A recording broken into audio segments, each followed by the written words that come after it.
देखो, हिसार में जब से भारतीय जनता पार्टी की सरकार बनी जी और डॉक्टर कमल गुप्ता यहाँ से विधायक बने, तब से ही इस एयरपोर्ट का रुका रोड़ा मचा हुआ है जी।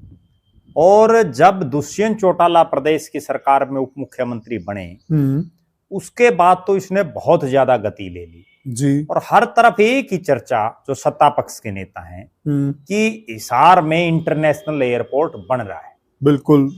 लगातार पिछले काफी साल से जी एक ही रट तमाम नेता जो यहाँ आते हैं, चाहे अब से पहले यहाँ मुख्यमंत्री मनोहर लाल खट्टर जी आए हों, बिल्कुल, नायब सिंह सैनी आए हों, बिल्कुल, दुष्यंत चौटाला आए हों जब वो राज में थे जी, और डॉक्टर कमल गुप्ता हों और जो और नेता बच के उनकी तो गिनती ही नहीं है। सही बात है। सारे सिर्फ एक ही रट लगाए हुए थे कि हिसार में इंटरनेशनल एयरपोर्ट बन रहा है जी, और ये एयरपोर्ट इंटरनेशनल एयरपोर्ट होगा। बिल्कुल। जबकि अब एक नया गजब वाकया देखने को मिल रहा है। अच्छा। जब देश के प्रधानमंत्री नरेंद्र मोदी जी का 14 तारीख का टाइम आया कि 14 अप्रैल को वो हिसार में आएंगे जी, और अब मुख्यमंत्री से लेकर के और बीजेपी के नेता उस इंटरनेशनल शब्द को तो भूल गए, छोड़ दिया या उन्होंने जानबूझकर, उनको पहले से ये पता था कि ये इंटरनेशनल बनना ही नहीं। अच्छा।